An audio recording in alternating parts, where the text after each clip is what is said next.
my honor to be joined by Mr. Jim Thompson, founder and chairman of Crown Worldwide Group, to discuss building the bridge from business education to business practice. AACSB accreditation recognizes the importance of connecting business education to business practice. And so today we'll discuss the effective ways for business schools to connect with the business communities. Mr. Thompson was awarded the Gold Bohemian Star by the Hong Kong government in 2003.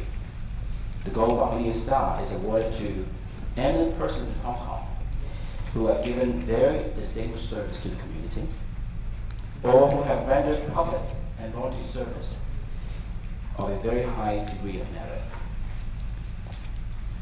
Crown Worldwide is a leader in mobility management, relocations, records management, and logistics services around the world. A privately held company established in 1965. Now, CUHK started in 1963. This year we're celebrating the 50th anniversary. So in 2 years, your company will celebrate 50th anniversary. Their global headquarters is actually in Hong Kong, but they have locations in 200 places around the world. Actually in 60 countries, right? They serve the governments, corporations, diplomats, and private customers. Mr. Thompson graduated from San Jose State. I guess I would assume you're from California. Yeah. And you study aeronautical engineering. You're now a prominent businessman. He came to Asia shortly after his studies and actually lived in Japan and Hong Kong ever since. So, well, you've lived in Hong Kong or Asia for almost 50 years. So please join me in welcoming Mr. Thompson. Thank you. I was an infant when you were here.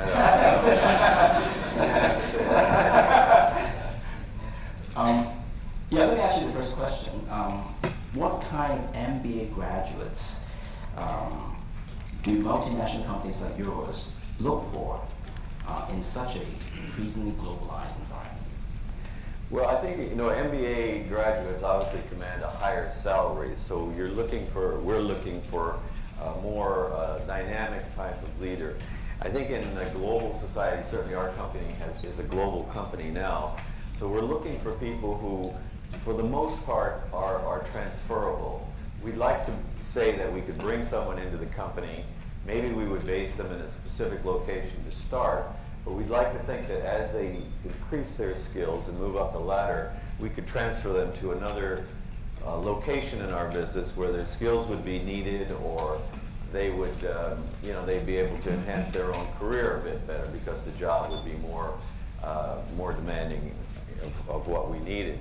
And so I think that's an important thing when you turn out these, broader educated students, that this is one of the aspects. The other thing I think that's important is, I want to use the term just generally financial. I think that many of the students we bring in, and especially those that we want to move up the ranks to a leadership position, they tend to have a weakness in the financial area, unless of course they came from that area and they're finance managers or something. But I think it's important that they get, in their MBA program, that they get a further education in that area so that they can understand balance sheets and understand financial statements and just understand how the financial aspect of the business is working. A lot of our students, they actually, in CUHK, they came for a full-time MBA, they came from Europe and even Latin America and America to Hong Kong or to Asia to look for actually job opportunities. So if they really want to stay in this Asian region because of the growth, but you're talking about transferability, why transferring them out when the growth is actually here? Well, there's no question that this is sort of the Asian century, and so many young executives are coming to Asia because this is where the action is, and it probably will be here for the next several decades at least. But I think that that's the heads of so many companies, and I think you know them as well as I do, are now let's using America as an example, they're not necessarily Americans, or they're not nationals of the country they came from. I think I just saw the former dean of the Stanford Business School. Prior to his job there, he was head of an Australian bank, but he himself was an American. Whereas in the United States, the head of some of the auto companies are foreigners, and in Japan, the head of Sony was a British. So I think that the top jobs are now sort of nationality blind. They're looking at the skills. So you're right that there's a lot of activity, and we will see a lot of executives coming here. But this is only part of the issue for global companies.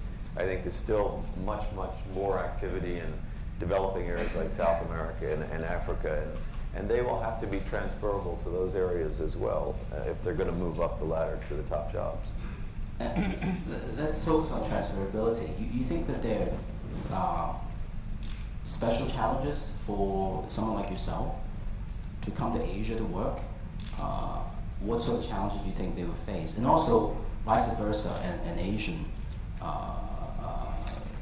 young professional, if they're transferred to Europe or America, what sort of challenges do you think they will face? Well, I think our experience has been that for the most part, people are adaptable to their circumstances. Some actually come to a place like Hong Kong or even Japan, and they say, this is great, I don't want to leave here, I enjoy this kind of culture. I think for Asian students, there have been issues relative to their transferability. I would say, if I can be so blunt, I would say that the Indian students are probably more transferable than, say, the Hong Kong or Chinese students.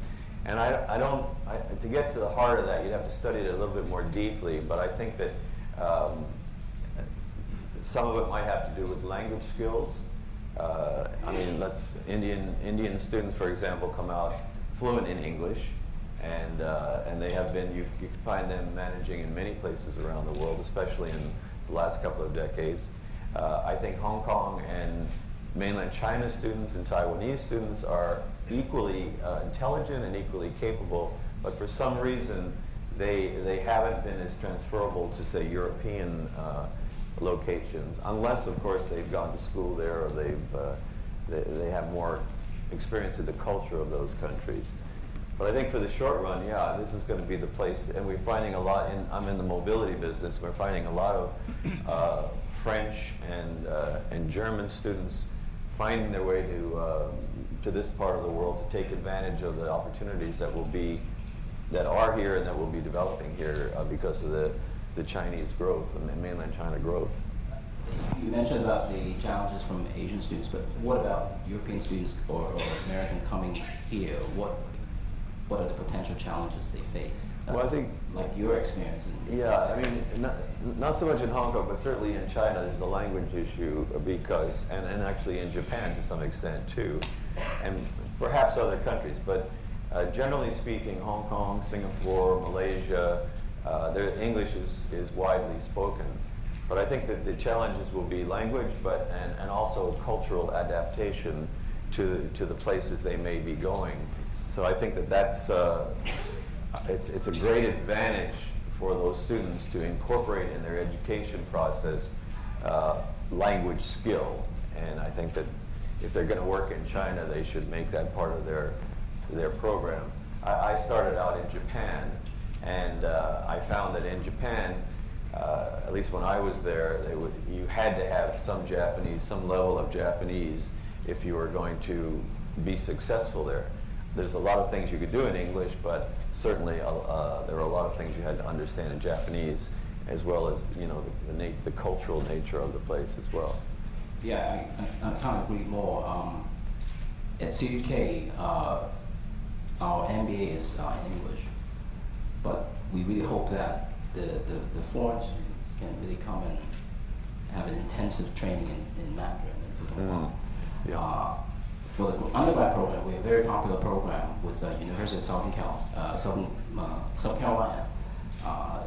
They sent 20 students to us to study for 2 years, but they speak fluent Mandarin. Yeah. I bet they will be. Well, they will have a lot of job opportunities. Well, it's interesting, if I can just comment, that I have 2 children, a son and a daughter, and both were born in Japan. My daughter speaks Japanese, and my son came out speaking fluent Mandarin. I don't speak either very well, so but the interesting thing is that my daughter has a child of her own who's now a teenager, and she's going to a school in New York City, and in that school, the Chinese language, the Mandarin language, is mandatory. It's not even optional anymore. And it tells a lot about the importance that people are placing on China in general and the language in particular going forward. So I think it's big. Would you say that going forward, if you want to be really truly a global leader in business and working for multinationals, you basically need actually one more language? Well, I guess I'd put it this way, and I have to say that, you know, because I'm not a linguist myself, I would say that you know, it's possible, because English is business language. There's no question about that. That's the language of business. So emails and everything are generally in English. But I would say that having language skill is a big, big benefit for job opportunities for students. Mandarin, obviously, in this part of the world, but you know, when you think about it, the second most important language or the most prominent language is Spanish. And certainly in America now, that's become quite significant.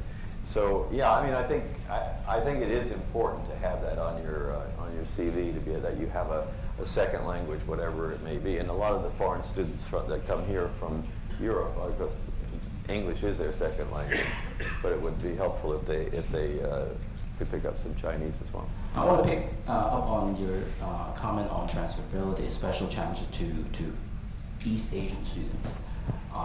How would you recommend business schools? Because I know a lot of us, even though from different countries, we have a lot of students from East Asia. How could we, as business school, help them to overcome or master this concept that you mentioned about transferability in the multinational? I think personally that to introduce the students to the different cultures of the world. I know it's not easy to do in an MBA program, but you could do it to a certain extent by bringing in sort of local business people, either who are from other countries, from South America or from Europe or Africa, and have them at least be a lecturer in your classes. I'm sure you would find people who would be willing to do that. But in the process, explain the culture and the things that are different about the way business is done there. I personally feel in the education process, and certainly the advanced education process, that the use of practitioners from the local communities is a huge asset. I myself, you know, am asked to speak to groups mainly on the subject of entrepreneuring, because that's how my life progressed.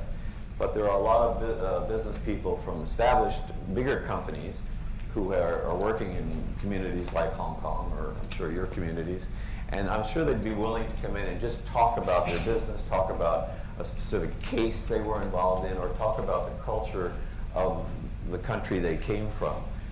From a student's point, I can only say the way the students react to my talks. They seem incredibly interested. They're loaded with questions, and they want to sort of even maintain contact if they're able to through emails for further questions. I think that is a great support for the MBA program, because you'll be teaching the academic aspect of it, which is critical, but to have this brought in as additional flavor, I think you'd find it very valuable to the students. And then maybe some of the students themselves are international, and they could possibly contribute something to the overall MBA education.